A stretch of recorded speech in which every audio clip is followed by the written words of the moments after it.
It's time to begin the World Championship Series Europe Premier League season number 2, as 32 players will battle it out for the top spot here in the region. However, let's think back to season 1, as we had some great games and we had an old champion rising to his peak once again. Season 1 was absolutely fantastic. I really enjoyed myself in season 1, Kalaris. We had 3 players that stood out above the rest.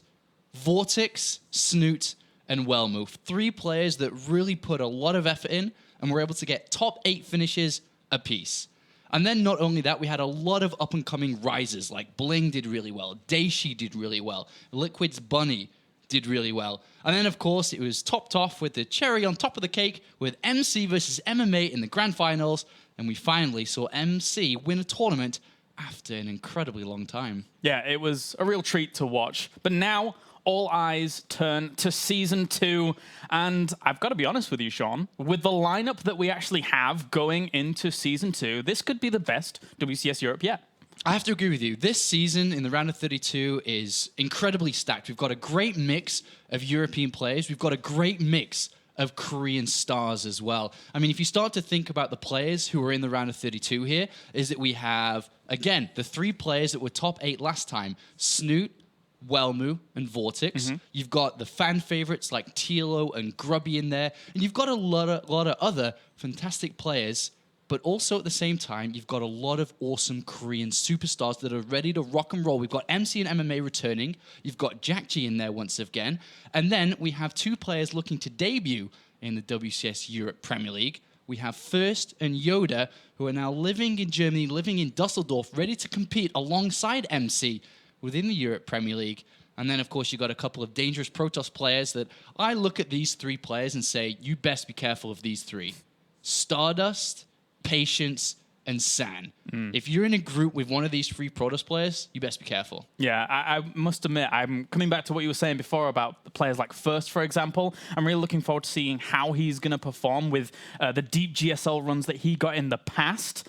Now, as you can see, 16 players actually advanced from the previous season on into this next season. A bit different from last year. Those are highlighted here in the yellow as they gain themselves a spot in this next season. And as always, we have Tuesday and Thursday this week of games to continue. Then in the second and third week, we have Tuesday, Thursday, and Saturday for the remaining 6 groups. And you don't want to miss these games. Every single day that we broadcast, it's going to be at 6 p.m. local time, 16 CEST, every single day. And now it's time to turn our attention to the group at hand. Group A, consisting of 4 fantastic players. What a way to open up the round of 32, as we have first our Finnish phenom himself. It is Welmu, who is consistently climbing and climbing to better performances and better results. He's a massive favorite to advance in top 2 today for me. Yeah, and then our second player here, our Polish powerhouse, it is Nurcio. Nurcio, a player who has had 4 appearances in Premier League. He's very consistently dangerous. He's just not quite had a super deep run in a tournament, which he used to have a couple of years ago. He hasn't hit top 4 in a very long time. He's definitely a contender in today's group, though, just like the rest. And then our third player, it's a familiar face to quite a lot of people, I would say. It is Stefano. That's one talented guy you see on screen right there. He is our only non-Korean finalist within the World Championship Series. He returns after 2 seasons away. And finally, to round out this quad, we have our British representative. It's DeMusliM. DeMusliM, making his debut within the World Championship Series here today. Recently moved to live and work and train hard in Sweden, and has managed a top 16 finish in America. We'll see what he can do over here in Europe. All right, so that rounds out our 4 players here playing today with Welmu, Nurcio, Stefano, and DeMusliM. Again, I've got to say, Sean, I think that this group as a whole is one of the best ways we can open up this season. In the round of 32, it's a really, really stacked group. And as a whole, I think it really represents Europe pretty well. It represents Europe really well. You've got fan favorites in there. You've got a return of a legend. And you've got players that are looking to do really well within this tournament. Not only the round of 16, but deeper than that. Welmu's shown that, and I think Nurcho could prove that as well this season. Yeah, I think Nurcho's one of those guys that you can never really doubt when going into a group, say the round of 32 here, for example. But even if it was like the round of 16, Nurcho's still one of those guys that can always pose a threat, even though he hasn't quite hit it home as of late. Not quite hit it home, but definitely capable of doing so. And I mean, if we're looking at these 4 players, do you have a specific order that you could see them turn out today from, finishing in first place to maybe not doing as well and finishing in last? Well, being a Brit and... Where are you going to put him? DeMusliM, pull it out for us, lad. But it's going to be tough because the 3 people that he has to go up against are very, very strong. I mean, even with Stefano not really being the tip top of his form, he's still been playing a lot. Like, we see him streaming a lot. We see him playing with Swarm hosts a lot. So it's not like he's not doing too much. So he's still a threat as well. All right, I look at this group, and as mentioned, I made a little article about it and spoke a little bit about it on Reddit as well. I think there's one clear favorite for me, which is Welmu. Yeah. I think he's been performing very well recently. We've seen that in multiple tournaments where he's been able to compete with contenders, top Korean contenders. He was able to knock Ro32 out of DreamHack in the round of 32. He narrowly lost to Innovation by just 2 games to 1. I think he's a contender for first place today. Definitely top 2, looking at first place. I think it's going to be a tackle between Nurcho and Stefano, the longtime rival that we've seen in Wings of Liberty and we've seen in Heart of the Swarm. I think these 2 players are going to really headbutt to find a spot in second place within the group. And then the guy that I'm looking at, which I'd be very pleasantly surprised if he did well, would be DeMusliM. Yeah, it would be nice to see it. But again, tall order ahead of that guy, that's for sure. So out of our 4 players here, now we can move on and take a bit of a more magnified look at exactly how these guys shape up. And without further ado, let's take a look at Welmu, a guy that I would argue right now, I mean, he's just the top Protoss. In terms of non-Koreans in Europe right now, he is looking really, really brilliant. Yeah, he is one step below Snoot, as Welmu's the second highest non-Korean player at the moment within the WCS. That in itself just proves how good of a player he is recently. I touched on it just a couple of seconds ago. He's got points from Asus ROG already under his belt, and he got that really good performance at DreamHack Bucharest, which earned him also more points. We talked about who he played against, but it's not only those tournaments he's done well in. The Acer Team Story Cup, he represents Neurosoft perfectly. He's absolutely the best player and gets a lot of results under his belt, and we've seen that time after time after time. But in the Fragbite Masters, which is recently happening, he played pretty well. He lost eventually to 4GG, but on his run there, he was able to beat Hyun, who was the WCS America champion. He was able to beat San, who is an absolutely massive monster in the Europe scene. He's always been very calculated with his builds. Unpredictable, can play any style incredibly well. For me, definitely top 2, as mentioned before. And also in an interview recently, he mentioned that he wants to get not only, top 2 in this group, but he wants to get top 4 in the entire season. And I think this is a feat that is a realistic one for a guy that's been progressing through WCS Europe pretty well. But now it comes on to another player who arguably could attain those heights, like a top 4 finish, but he's still got to prove himself here. It is Nurcho. Yeah, Nurcho is... He finished in round of 16 in Season 1, but he's not quite the terror that he used to be, the tournament-winning terror, because back then, he was a player that could win absolutely anything online or offline, and he did. But in recent times, he's not quite that player, but for me, still top 5 Zerg in Europe. No doubt in my mind, top 5. And I watched him recently play a couple of tournaments, and he looked in really good shape. Yep. Even though he lost the games I watched him play, he played fantastically. He was very critical in his decision-making, and overall played a very solid style. I would not be surprised to see this guy advance out once again. And remember, this guy has never not been in the round of 16 before. It would be a massive surprise to see him lose today. And from a guy that needs to propel himself beyond the round of 16 and prove himself, we go to another one that has to prove himself on European soil here. It's DeMusliM, who, after coming to Europe from the American region, has now got a tall order on his hands with his first group. Yeah, this is not going to be easy for DeMusliM, who makes his debut here. He's definitely the player with the least presence in this group, I'd say. The other 3 stand out a lot more when it comes to their results and who they are as players. But over the years, DeMuslim's really struggled, as you mentioned, to get the results together to be able to have a high finish. As you can see on the screen, 520 days ago was the last notable finish that DeMusliM had, which was top 8 in NASL Season 4, an incredibly long time ago. But he's moved to Sweden, he's living, he's training, he's doing a bit of casting and kind of warming himself up to play within the WCS. Can he get the results that he wants and that his captain can believe in? And finally, from one evil genius to another, we welcome back a former finalist.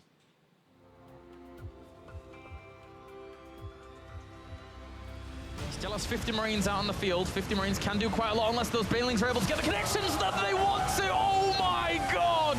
And there you go. GG. Stefano takes the series. These Fungals are going to shut down so much of Baby Knight right now. This is really his last-ditch effort. If this doesn't kill off Stefano, nothing else will. The Zealots get taken out by Locust Storms, and there you go. GG. Stefano takes the victory 3-0.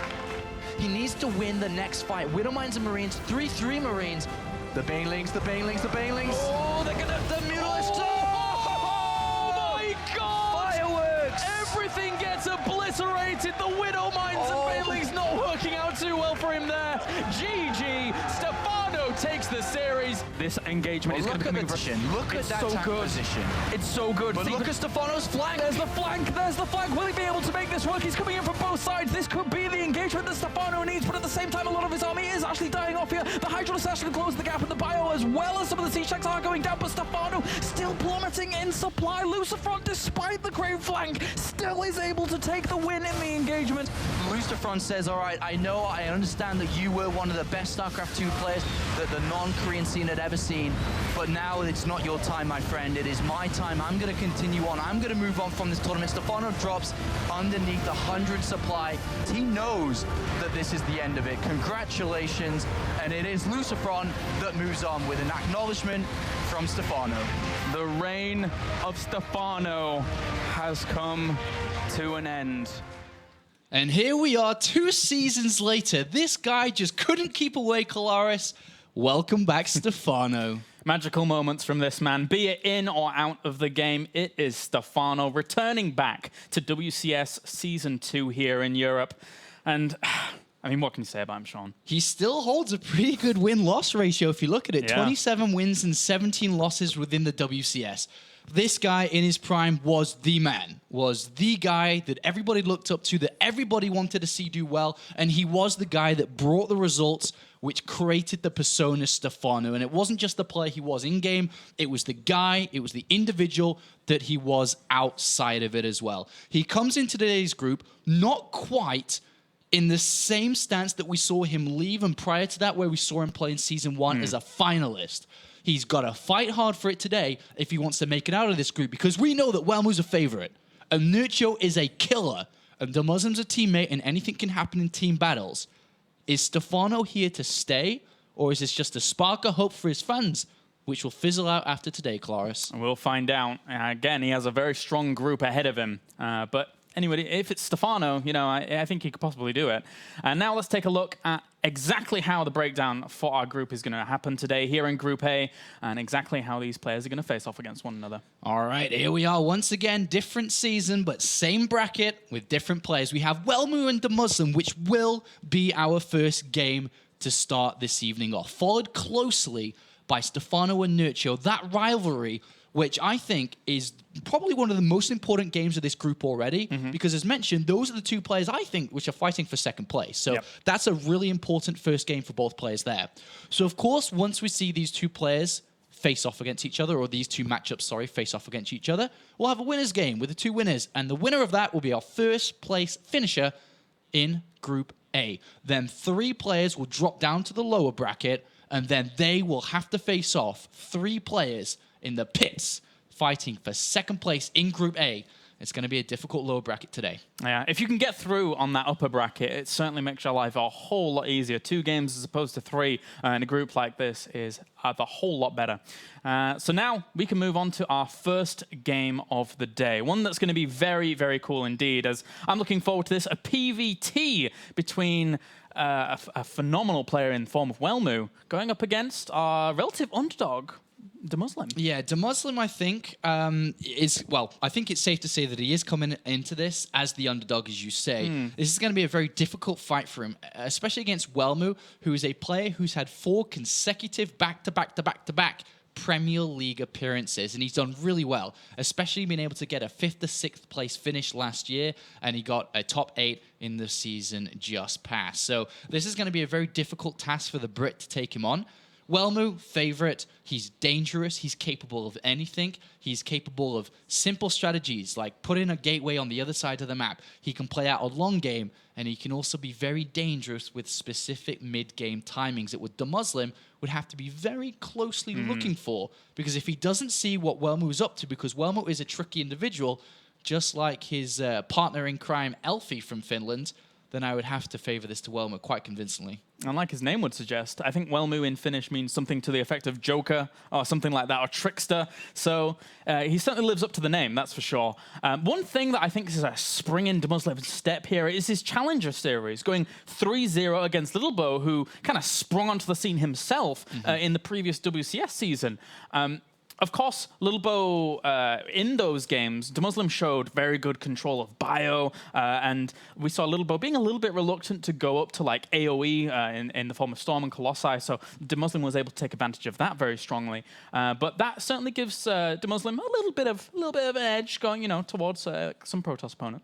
All right, well, if you do not know already, we do have map changes within the WCS for this season. Just like when you play Ladder Online, the maps have changed within the 1v1 rotation. 3 maps remain constant from season to season. We have Altazim, Frost, and Habitation Station. And then we have 4 new brand maps, which I'm sure we'll see making an appearance today. But first of all, the first map that we'll be going over to, Kolaris, is going to be Frost, a map that we've seen and played a lot of games on within the WCS. Yeah, it was, I would argue that it was the most common map during Season 1 here in 2014, especially for the European scene. And now coming onto here, having that as our first map, I think it's a good starting point for these two guys. It's a map that they're both well versed on. They've been playing time and time again. I know a lot of pros in the past season as well more favored it, in comparison to the other maps. So I think it's a good start. This is a very all-round map. Yes. It's quite balanced. Yeah. I don't think anyone's going to be looking at these two players saying, I wish we didn't start on this map. So I think they're both going to be feeling very comfortable and can play, I would imagine, their best to start the series off. This is going to be a best of 3, so it is the first player to get to 2 map wins who will move on to the winner's match to face off against either Stefano or Nurcio. What do you think the odds of DeMusliM winning this are, though? You think everyone's talking about how Welmu's the favorite to advance from this group because of his recent results and DeMuslim's lack of results. Is it really that distant from each other, these two players? Welmu's good, man. Welmu's good. DeMusliM, still to me, he needs to prove his worth in the European scene. One thing that struck me that was really cool about DeMusliM is that he actually got 2 finals back-to-back in the qualifying runs. The first one he lost to Stefano in the very end, but then he was able to make his way through the very last one in the Europe qualifiers. So that's a good position for DeMusliM. Those qualifiers aren't easy, that's for sure. So that might give us a little bit of an indication of what level DeMuslim's at, but it's Welmu, man. Welmu looked so strong throughout the entirety of the past couple of seasons. I think this may be a 2-0. Yeah? I'm going to go for the 2-0. I think it could be as well. I think that Frost as a feel-out map for either of them, if anybody's going to feel it out and just play their true standard play, it's DeMusliM, who just goes towards this against Welmu and is like, okay, I'm going to scout out a little tricky moves and see what you're going to do, but Welmu can still even execute those with absolute ferocity. I think DeMuslim's best matchup or most consistent matchup over the time has been against Protoss. He's definitely struggled in recent times against Zergen, especially against Terran too, so maybe this can match his standards to be able to try and do well in this group, especially because Terran versus Protoss has always been the same, really. The way the matchup plays has been the same over the years, so it's not like he's had to learn or do anything majorly different in recent times. But it's like the map is ready, Kolaris. We are going to have the first game of the evening. Thanks for bearing with us, as we did have a couple of issues, but we are now ready to begin the first map of the day. It's going to be a good one. All right, let's get into it. Frost between Welmu and DeMusliM. Let's find out who is going to take that early lead in this first best of 3. The first best of 3 of the entire tournament here in the WCS Europe Premier League season number 2. Let's jump into it for Frost. As we have spawning up to the top left-hand corner here are Red Protoss representing Neurosoft. It is Welmu. And down to the bottom left-hand corner, our blue Terran. Representing evil geniuses, it is DeMusliM. All right, first game of a new season. Do you remember the first game of the first ever season? Was it Bunny versus 4GG? And it was a long Met game. It was the first ever WCS game. We're here. I remember so well. More than a year later, here for Season 2.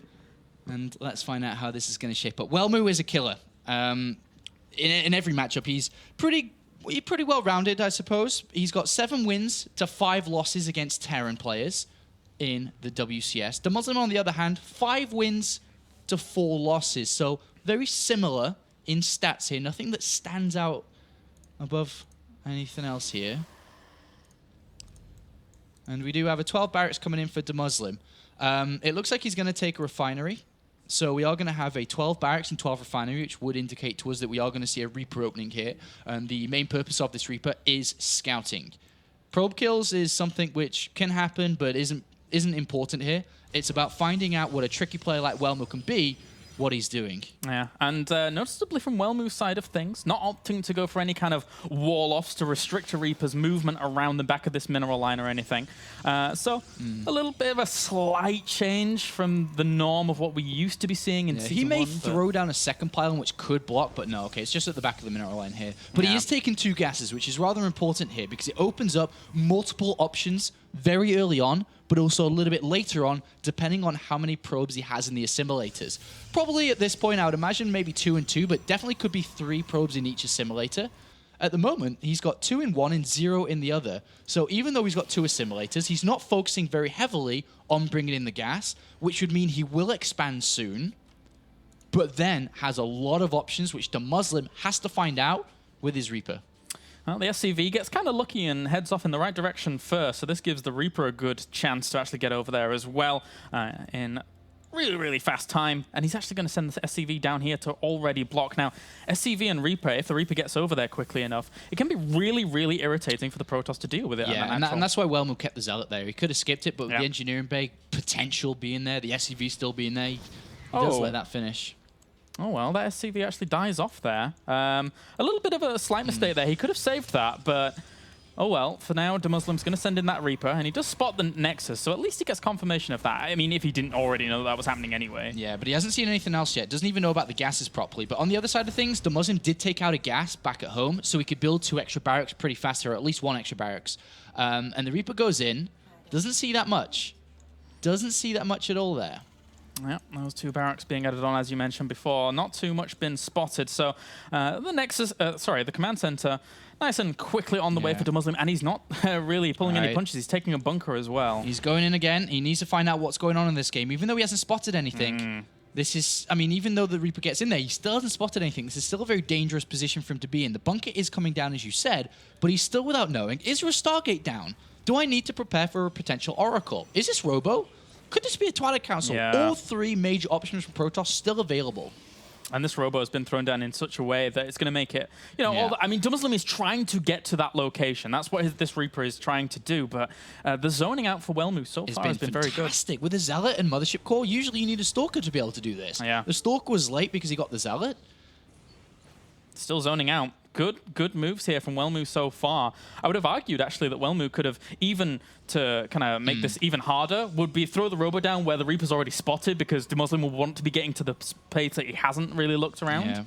Yeah. But it's a small little detail here, as for now, DeMusliM behind this. He does have his 3 barracks now cranking out away. Yeah, 3 barracks down, and the Reaper is going to die here, and without getting any information. Welmu, by the way, hasn't scouted what his opponent is doing at all. This still could be a factory play from DeMusliM, or maybe Welmu is saying, I've played against you a lot, and I know that you do prefer to play barracks play here, so I'm not going to scout you, I'm okay with that, but ideally you'd want to be preparing for everything. So he is getting an observer out. He's got a pro which is escaping to the right-hand side here. Not too sure what he has in mind with that, but with a robotics facility and double gas coming down here, he's looking to further his game quite heavily from this point. Well, one could have argued that this probe was sent out just to try and spot where his opponent is, because he doesn't really know right now. But at the same time, so he is looking to do that. There is a small task force down here for DeMusliM moving out, and it is with concussive shells. This is something which Terran players have been doing recently because of the stalkers that move out in the early stages of the map. With concussive shells, you can kill them. So it's a bit of a change up here. And he's going to put a bit of pressure on. Will force out the photon overcharge here for sure. Yeah, certainly going to have to throw that down. Yeah. Sentry moves forwards just a little bit there and Oh, tries nice, to poke all that nice away. couple of extra hits from those Stalkers. And Immortal has been squeezed out here from Welmu, feeling a little bit pressured here. Remember, he doesn't know exactly what's going on. Has seen units outside of his front door, and Immortal makes him perfectly safe against anything early on. And his Observer, for the first time in this game, is going to go inside and have a quick look-see. And he sees 3 barracks, factory, and starport on its way. He knows this is a standard build and a standard strategy coming out from DeMusliM. It's so funny watching Welmu's build unfold here, because normally if I see a Forge go down for a Protoss, I'd be like, oh, okay, he's going to go for a little bit of a longer game. But I've seen Welmu actually still go for 2 base Colossus pushes, based even with just a Forge actually down, and just go for a full all-in. Yeah. That it could still be a big threat here. I mean, look at this. Welmu down to the bottom right has a pylon down to warp in a bit of an annoyance if he wants it. Yeah, definitely going to be using that pylon to warp in to harass the later bases and expansions of DeMusliM, probably. Oh, yeah, that's also a very, very good call, just warping from that high ground. And Welmu, he has pretty much full intel on what his opponent's doing, so that's a really nice spot for Welmu to just be chilling out right now. He knows that... Did he get full confirmation of the timing of the starport? Yes, he did. And he's done all this off the back of 2 gateways, too. Yeah. Squeezed out that Immortal, perfectly safe. Twilight Council coming in here, so... overall, looking very good for Welmu. He can choose to go up to +2 armor with getting the Twilight Council at this point. He could choose to add on Blink or Charge from getting the Twilight Council this earlier on. One Zealot's going to move down to that 3rd base, so just to try and harass that a little bit, he realizes the timing of potentially when that 3rd base will go down, and DeMusliM, that SCV is actually going to die if he's not quick on his reactions. So far, this is a pretty good game from both players. They haven't really made any mistakes. This is the first big move, I'd say, from Welmu, is that he's going to get the kill on this SCV, and that will slow this command center down while DeMusliM moves out. Nicely timed there from Welmu. He's keeping good eyes on everything that's going on as it moves across the map. One Marauder gets sent to clean up that Zealot, which should be fine, but there's no way this army can encroach on this territory with 2 Colossi there. Not too bad. Force Field's actually split up a lot of that. That's a lot of damage. He gets a lot of damage there. And with the Twilight Council finishing up, he probably want to get Blink with the high amount of Stalkers that he has here. His probe count's pretty low. Doesn't necessarily mean he attack at this point. It's at 47, low being that it's fully fine for 2 bases, but he hasn't started to think yet for taking his 3rd base. He's throwing all his resources into army. +1 attack is on the way here, and Welmu did grab quite a decent chunk of units there. And he has the option to go throw his 3rd base down. He's pushed his opponent back. He knows his opponent is expanding. But is he going to throw the 3rd base down? Or is he going to look for an attack? Okay, the probe is moving across. He looks like he is going to put that down now. Yeah, that certainly looks like his option. And to be honest with you, I think technically the way in which Welmu's played this, he could have maybe gotten away with double Forge play. But he's not putting the 3rd down. He hasn't put it down yet. Oh. He's moving out still. Oh, this probe is moving out with it as well. It looks like he's going to attack at this point. He's got a lot of Stalkers. Blink's about to complete. Well, not really about to complete, but about 80 seconds away from completing. Just about a minute here. He sees the army, sees no Vikings with that army, which is very important because he does have force fields to cut this up and also get some damage done. That might have been the trigger, not seeing any Vikings with this. He's always had observers over this army. DeMusliM hasn't been able to de-observer anything around his base. He scans and sees Welmu outside there, and if Welmu had the 3rd base, he's probably expecting to be dropped all over the place. So the aggressive stance of Welmu's army out here is a massive tell for DeMusliM. That's 3 Colossi against no Vikings. The first one is in production. He's got to be so careful about how he takes this engagement. DeMusliM, arguably, he has to come in from all sides to really do something here. Great time warp. Isolates this army. Yeah, very little that the army can do right now. A few force fields catch one of the Marauders on this side, but at least he kills that reinforcing pylon. There's 2 back on the left-hand side, though. There's Colossi overstepping the mark just a little bit. Don't want to get too close. Also could be baiting these units in. Yeah, it does get a little bit of damage on one of those Colossi. And there's the blink forwards. DeMuslim's caught out in the middle of nowhere. I mean, exactly where is he going with this? Yeah, I mean, he has to blink out. He has to retreat. Every moment that he spends out in the open like this, he's getting punished by the Stalkers because they will blink aggressively. And DeMusliM cannot do anything here. If he turns around and fights like this, the Colossus get in range and they do the rest of the damage. With no Vikings out there. Look at the resource loss in the top left. It's absolutely He's getting absolutely smacked. Oh, all right, that's it. Oh, big damage done. Again, as you said, resources lost. Absolute catastrophe here for DeMusliM, who just got outplayed and outmaneuvered. If we could in this game, I think this is where we all shout timeout and pause the game and give DeMusliM a bit of a back massage and give him some water because he is in a bit of trouble at this moment. Army supply very much in favor of Welmu, and once again, it comes back to what I said before. This one Forge play on 2 base, him pushing out, it's Welmu to a T. This is the kind of thing that he likes to do. DeMusliM never really saw the one Forge, but he was still caught off guard. There's a lot of Vikings here to try and help out against this, but the Army supply still well in favor of Welmu. Yeah, this is almost over at this point. It's going to be very difficult to recover. He's got 4 Colossus. That's a lot of firepower he's dishing out here. Even with the Vikings trying to do the job that they need to, that bio is just getting obliterated. The SCV's trying to tank what they can, but there's just so many Stalkers on the ground. A few more Zealots get warped in, but even with only 1 Colossus left alive, I don't think DeMusliM's control is going to be able to get him out of this pickle. This is pretty difficult. The Immortal is still living there. There's quite a few units left from DeMusliM, but he's lost almost all of his work account. He's very far behind here when it comes to economy. Another Colossus, and he's got to be like, no! I need more Vikings. I dealt with the 3, and now an extra one comes along. This is a brutal position for DeMusliM. Imagine if he'd have had all of that extra army along with him that got completely isolated. GG for game number 1. And Welmu takes it. Takes the first game in this best of 3. And now we have to get ready for the next 2 maps here. Can DeMusliM turn this around? Because that was, as mentioned, a very dangerous display from Welmu once again. Capable of anything. He could have taken the 3rd base, he could have played the game longer, but he decided to move out and be aggressive there, and he was able to find weakness within DeMusliM and takes the first map away. Yeah, and again, I think the way in which we saw Welmu play there, from our stance and from my stance, I think that's just Welmu style. That's just the kind of, I would say, predictability out of what Welmu can actually throw into a matchup like this in PvT, but again, the maneuvering around the 3rd to make sure that the army was never going to be able to get into a good defensive position was just a bit of a catastrophe. The predictability of being unpredictable. I guess so. Right. It's a tough spot for DeMusliM to compete against, I would say. So going into this next map, we're going over to Overgrowth between these 2 players.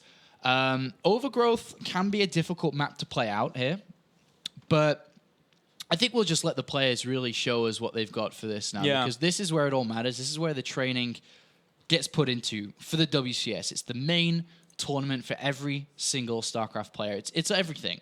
It's what all the global events around the world, whether it be a DreamHack or Intel Extreme Masters, feed into for the global finals at the end of the year. Last year in BlizzCon. This year, I'd suppose the same. Do you think that Welmu can contend for top 16 overall? Is that jumping too far? Am I going crazy? In the whole WCS. Top 16 overall. Can he be the Naniwa? The top 16? Can he be that guy? Can he be the Naniwa? No? I think he could. If he achieves the position that he wants this season, which again he mentioned in an interview is the top 4 here, he'd start to climb into the top 16 with a good season 3 finish and a couple of points picked up in DreamHacks or Intel Extreme Masters in the rest of the year. I think a top 4 like here and then good positions in those DreamHacks, as you said. It's still going to be difficult if there's always like a different person winning like each Korean region, for example, or each American region, because as you have different people winning the regions each time, then you have top 16 of like all winners, right? If you look at it now, there's a lot of positions that are taken up by, top winner, top winner, top winner. But then there's still so many people that can compete with those guys. Like MC, for example, in this region, could easily be beaten by the likes of people like San, for example, who, to be fair, is already up there quite high as well. So theoretically, it could happen, I think. Definitely possible. I've had a bit of fun on Overgrowth. The thing is, I've been playing a lot of random recently, which means I've played all the matchups, but not a lot of the same matchup. So when I think back to this, I've played a couple of mech games on this map. Okay. I do like this map for mech overall. I don't think that's something DeMusliM will do because that's just not his style. Yeah. He'll play a bio. I've definitely seen some really good players play mech too. I think 4GG and Happy have played some really good mech games against Protoss on this map before. Overgrowth, I'll walk you through it once we get into it, but it has the main to the natural, but then a really close little bunny hop over to the 3rd base. Is very open. There's destructible rocks that break through towards a 4th base as well, which is a gold on this map. We have another map with a gold base. Yeah. But that can be exploited quite heavily, I think, within this matchup, whether it be Colossus shooting from the low ground up to it, or simply Medivacs giving you vision for Marine Marauders can shoot up there. So I'm not too sure that will come into impact in this game. It could later on with the Planetary Fortress potentially. I think you raise a good issue, though, with the natural to third base with that small little position, because I've been having a lot of fun on ladder, putting a pylon there. Yeah. And then just warping right over that ledge. Yeah, and drops likewise on the other side of the coin can drop really from third annoying. to natural quite easily. Yeah, so it's an annoying position to deal with if you're not really well prepared for it. But I can imagine that DeMusliM is, well versed in this map. It's been on the ladder for quite a little bit now. So yeah. Do you think Welmu throws a spin ball here where he tries to do something tricky with the 2 gases which he could potentially take early? I think he goes Dark Templars. He's Welmu, man. We could see that happen. Anyway, let's get on to game number 2 now as we jump into Overgrowth and find out exactly what's going to happen. Welmu currently game 1 up against this man, spawning up to the top right-hand corner as our blue Terran. It is EG's DeMusliM. And down to the bottom left-hand corner, currently 1 game up, it is Neurosoft's Welmu. Remember, this is, as some may say, the warm-up for the Stefano game, which a lot of people are here to watch and to see how well he can do today. That will be coming up in our next best of 3, but for now we do have the fight between the Finnish star, Welmu, who I think is safe to say up there as one of the best Protoss players in Europe at this moment. Oh, yes. Yeah. Whereas DeMusliM just recently moving back to Europe. Funny story, DeMusliM. Obviously originally from the UK, moved to Germany to live and play in Germany. Then moved back to the UK for a small stint, then straight over to America, where he spent multiple years living in Arizona in the Team Evil Geniuses mansion. And then he's moved back to the UK and now lives in Sweden and is staying in the Good Studio, where I used to stay for quite a while, and is practicing there, even potentially playing there right now. And taking care of many kittens. Taking care of many, many kittens. Many kittens. 12 barracks, 12 refinery once again from DeMusliM. Looks like he should be aiming towards that Reaper opening once again. It's the most all-round complete build. It's good economic.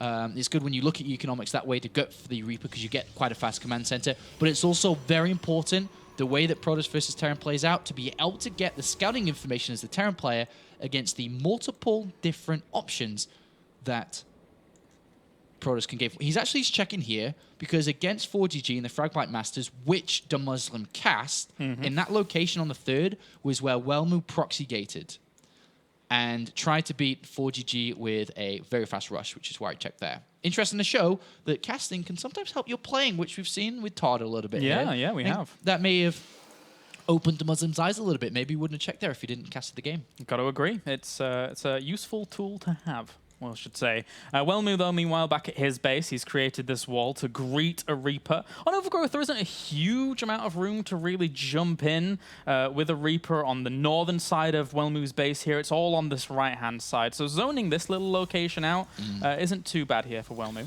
And it's 1 gas, most importantly here, which means it's going to be a faster Nexus, but no real tech that DeMusliM would have to worry about here. The Zealot is completed because the SCV still remains a threat here to the expansion time. And it looks like he's going to escape this time. The Reaper is there to come around. DeMusliM did take out a gas as well, which means he will be throwing down double barracks instead of a factory play, which we do see some Terran players go to. And he's going to get a probe. Nice. No scouting information, though. Didn't see double gas or not, which he would have to try and find his way back in there, ideally. Yeah, and it's going to be a little bit hard now with the Mothership Core there and then eventual add-on of the Stalker, but one thing's for sure, he's going to have to really zone out with that Zealot a little bit more if he wants to jump around this corner where the Mothership Core isn't exactly covering. Yeah, the Stalker's on its way out, so it's going to be harder and harder for him to go in to find out what's going on exactly. But overall, the same opening here from DeMusliM, a little bit of an adjustment here from Welmu. And I wouldn't be surprised if Welmu took his confidence and played a standard game again, throwing the robotics facility down, which we do see inside the main base. The robotics facility is the normal / standard tech choice to go through. You get the observers out for defense and also for scouting. You get up to Colossus, which has become the norm instead of Twilight play much more because of the way that Winter Mines have impacted this matchup in the last month or so. Yeah, you got to be careful if, say, a drop comes along or something like that, and Zealot-heavy army compositions don't work anymore. No. If you charge in too quickly with that, I would say overzealously, then you got to tall order on your hands, because those Widow Mines are going to rip them apart. DeMusliM is going to try and get into the main base. Oh. And he picks up the Robotics Facility Scout here. So nice movement from the Reaper, but will cost him its life. But that's good. That's a good thing to have the Reaper, because at that point, if the Reaper escapes, what really are you going to use that Reaper for again? It could get added into your army for a little bit of extra damage, but you have to get that Scout. He's got it. He's going to feel a lot more comfortable in his own game now, because he doesn't need to worry about DTs, doesn't need to worry about blink play, doesn't need to worry about some super crazy fast Zealot Charge Archon build. He knows this is going to be a Colossus-based play, and ooh, that could have been dangerous, especially because Concussive Shells finished that second. He could have lost that Stalker. Yeah, that was a quick pullback. Very, very snap decision, as he just barely caught a glimpse of it behind the brush. As he was entering the bush. So that was a little bit scary there for Welmu. And he's setting himself up with the standard go-to, just extra gases at his natural. The Robo Bay's been added on as well. Maybe we'll see an Immortal come out just for the defense of this initial push. Yeah, if he builds the Immortal, it's identical pretty much, apart from the little tweak with the gas earlier on. But DeMusliM's moving out with quite a big force now. He's got a Marauder and quite a lot of Marines here. When you go 3 barracks, you do focus a little bit more on Marines, more so than Marauders. The Immortal wouldn't be as useful in this regard. 1 Immortal, I guess it takes a bit of damage, but it isn't going to deal out the damage he would like if it was a heavier Marauder. And Double Forge making the comeback recently. Definitely making the comeback, with Protoss players falling back to Colossus play and falling back to a lot more defensive state on 2 bases. We are seeing Double Forge again, because Terran players are only getting 1 Engineering Bay recently and 1 Armory instead of double Engineering Bay. Yeah, not seeing a whole lot of value in that armor upgrade for this bio, as we'll push that by. And actually caught the Marauder, which was good. Yeah. I'm assuming he focus fired onto that Marauder, because that's the big threat in this army.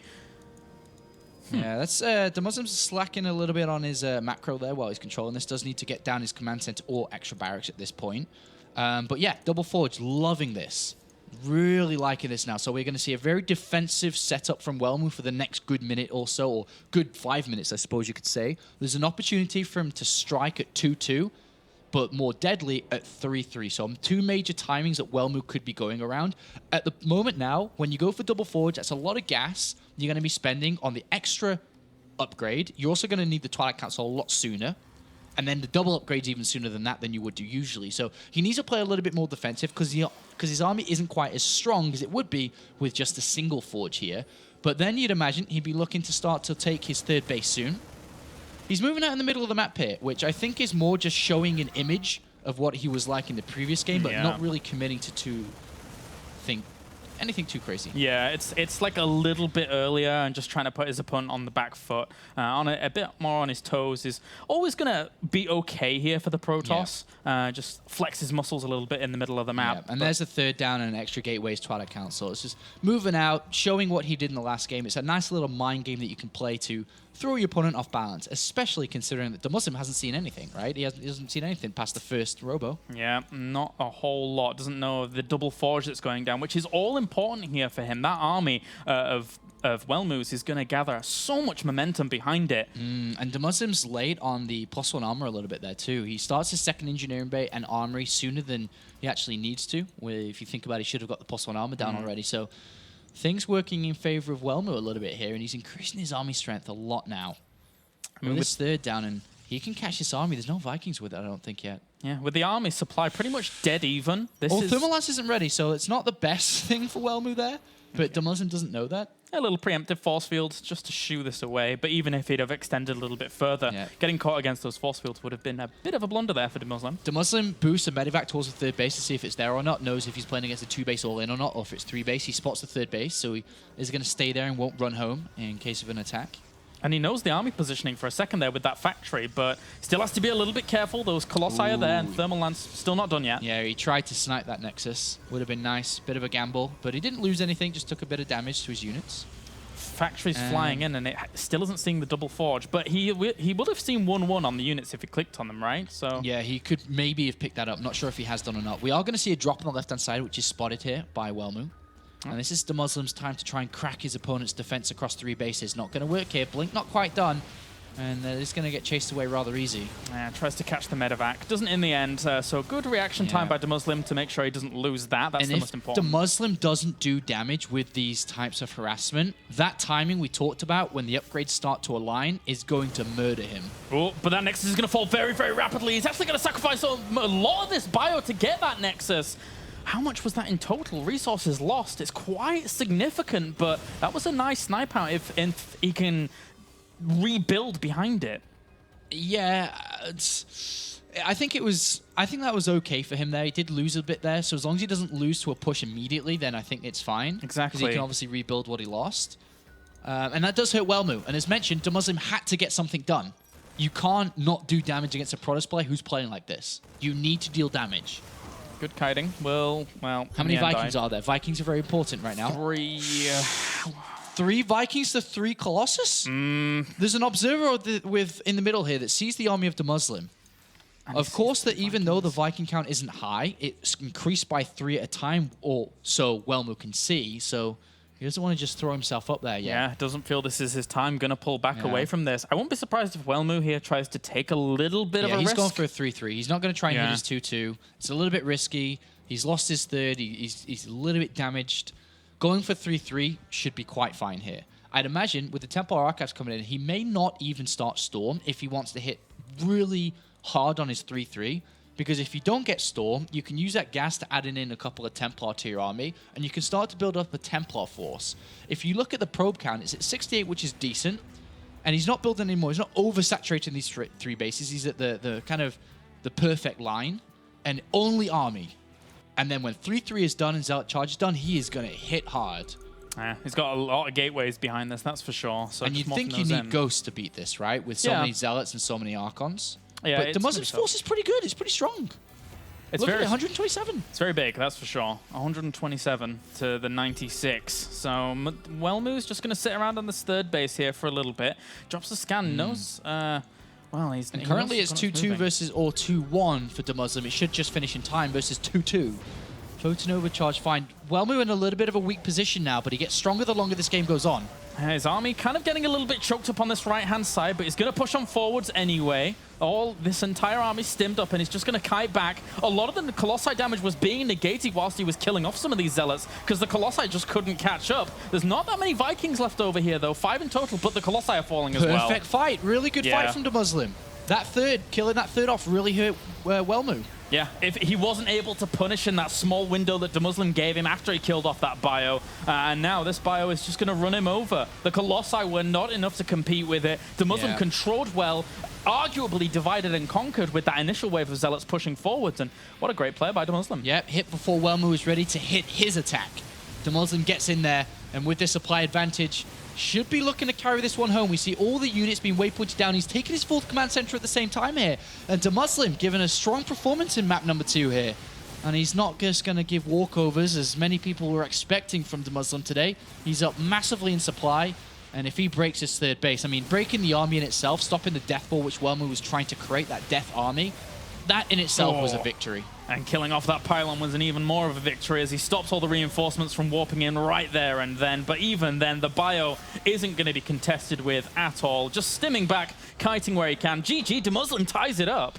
We have a fight on our hands. Booyaka Jaka, UK representing there by DeMusliM. And he does tie the series up now, so it's just one game to decide who moves on to the winner's match here.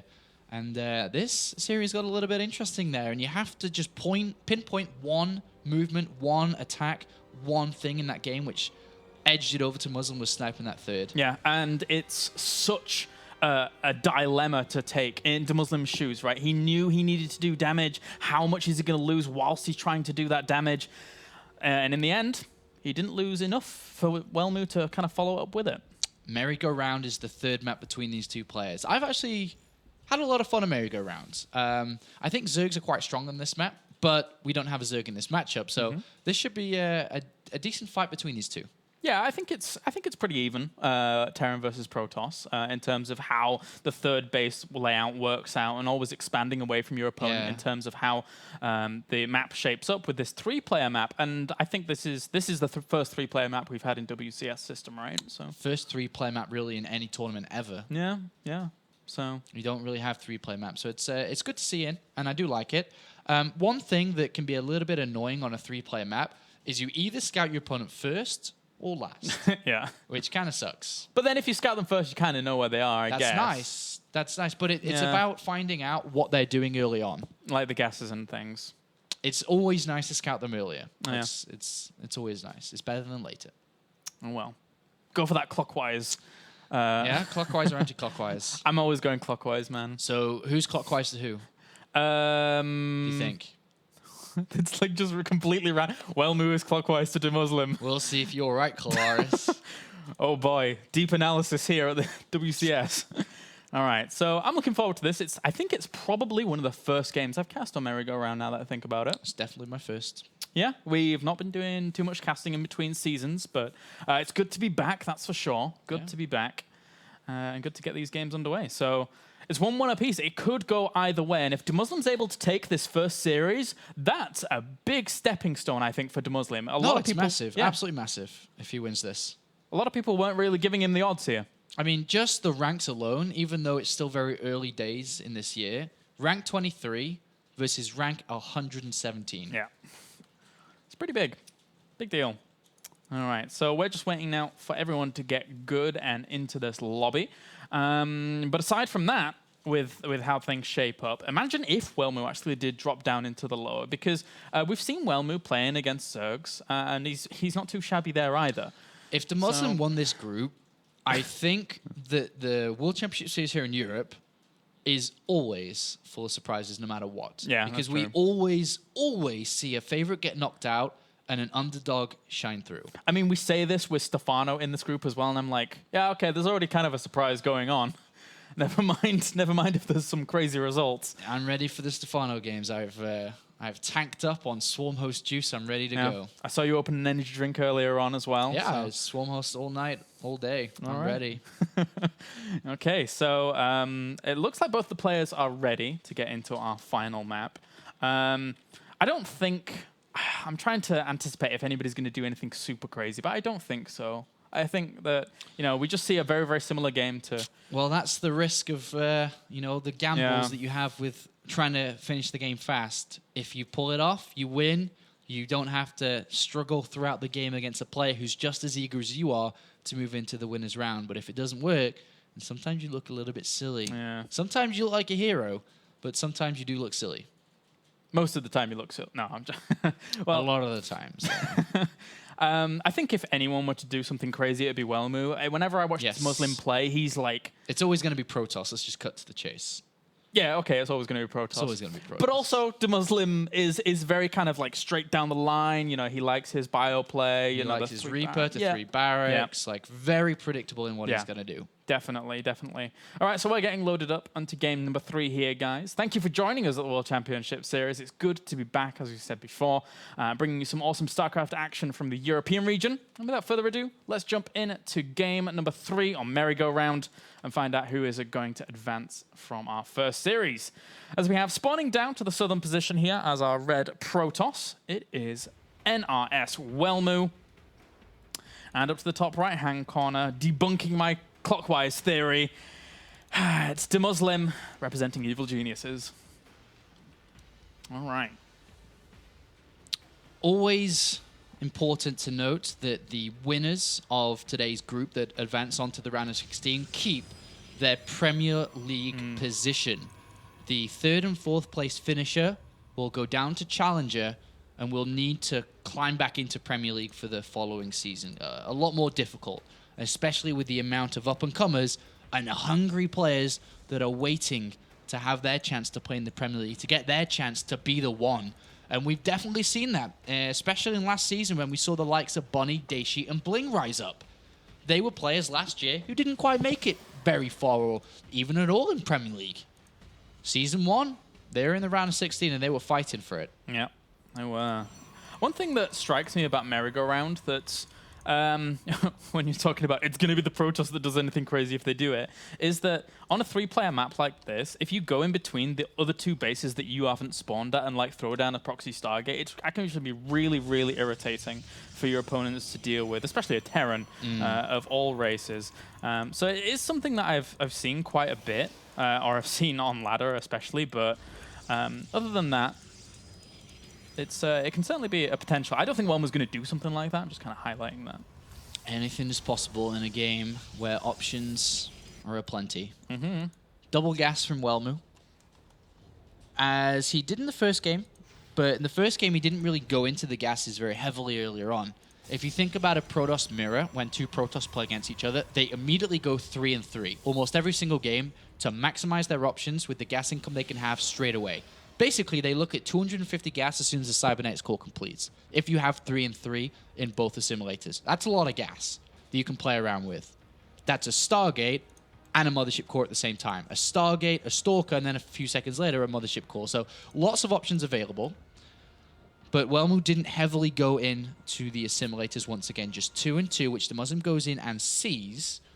So he knows that there's not going to be any tech before the Nexus. The Nexus will always be first, but there is a high chance that they will see something afterwards. Yeah, I think in the end, this is a good starting scout for DeMusliM. Just kind of not delaying the Nexus to get full confirmation as what's going on in the main gives him a bit more peace of mind when he can play his own standard game behind that as well with the command center going down. So this is okay for DeMusliM. He's just going to send his Reaper through here as well. And poor little Proby, he's scouting clockwise, so he's not going to spot his opponent anytime soon. It's an awesomely timed probe scout here, because if you imagine DeMusliM was over there, where's the Reaper? Yeah, where's the denial to the scout, right? So it's really awesomely timed, but unfortunately he's the further away position, which means the probe might not get and shouldn't get any information. Oh! Uh-oh. Why are you staying here, little Proby? Yeah, we could see a tech choice thrown up there. It could be DTs. DeMusliM gets the engineering bay a little bit late in game 1 and game 2, and there was no automatic turret thrown down. Could be that. That's could be true. a hidden Nexus. Could be nothing at all. Could be just for later use of proxy pylons. Twilight Council inside the main base. Uh-oh. So there's the tech choice. And it's looking more and more like the idea, because if you're going to throw down a pylon up here and then a Dark Shrine... Yeah, if he throws down a pylon, we have to watch closely to that probe and what Welmu has planned for us today. Well, this Reaper now still poking around. If he saw a Twilight Council in there this early, it could be all right. But again, it's a bit hard for him to really get in with this Reaper, unfortunately for him. Okay, he's just going to go scout. He's not going to do anything with it. Okay. All right, so the Twilight Council inside the main base here. Blink or DTs, 2 options. If he wants to put pressure on earlier on, or quite heavily, depending on how many gateways he adds on, could be Blink. But also the option of Dark Templar is a strong one here. Yeah. And the Robo goes down behind this as well. If the Reaper actually jumped in and went... If the Reaper saw this is massive. If he scans, it's massive. If he spots it in any shape or form, it's huge. Because, like I said, his engineering bay, I don't think has been perfectly timed to the fastest kind of DT, and I don't think he's got a turret down at all. He's really relied heavily on this. But one thing to note, there's 2 Stalkers now, not 1. Right? Why? Why is there 2 Stalkers this game? Where happened to the Zealot? Why did the Zealot get cancelled? Why is there 2 Stalkers now? So, small things that you could start to pick up on.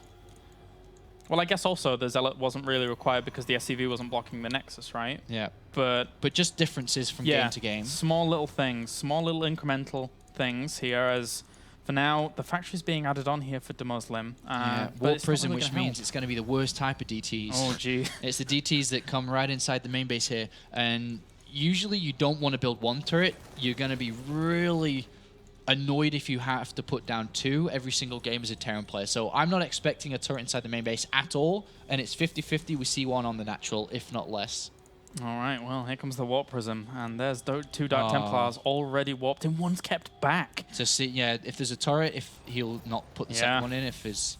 Drops a mule there just then as well. Yeah, he's in trouble. Uh-oh. Does not have energy for scans. This is a disaster. And the thing is, behind this, the follow-up is Robo Bay. So even if he only gets units and not SCVs, like cutting down on the unit count whilst trying to transition, I mean, it's okay, but he's getting SCVs, which is the big damage. And there you go, That's GG. It's wow. as easy as that. No detection, no nothing, and game is over. Welmu moves to the winner's game and defeats DeMusliM 2-1. No matter what, the DTs were going to deal a hell of a lot of damage. They dropped the anchor on DeMuslim's ship. Yeah. And then all of a sudden you stop there. And then Welmu's just flying ahead. Robotics Bay coming down. Colossus are out. You're not going to see any Vikings ever. He could finish it with a 2-base Colossus play. He could take a 3rd. And multiple different adventurous options that Welmu could choose from. And he just finishes it there, and that's it. And you've always got to be careful of a guy like Welmu when it comes to Dark Templars. Said it going into game number 2, but he just brings it out in game number 3, and it's a scary thing to go up against. It's nice to see, isn't it? As a player or a spectator, you're watching a player identify something which was missing from DeMusliM game 1 and game 2, exploits it in game 3, and gets an instant win like that. Yeah. Very, very good adaptation here going into this series. So good job by Welmu there, moving through into the winners match. Unfortunately, DeMusliM now falls into the losers match. He has one opportunity left to keep himself alive in this group. Yeah. And in just a little bit, we're going to be going on to another interesting game. It is time for Nurcio, the player from Poland, to go up against a former finalist here in the WCS. It is time, after a little break, for the return of Stefano. Yeah, so join us after that when we have our ZVZ lined up for you guys. Nurcio versus Stefano.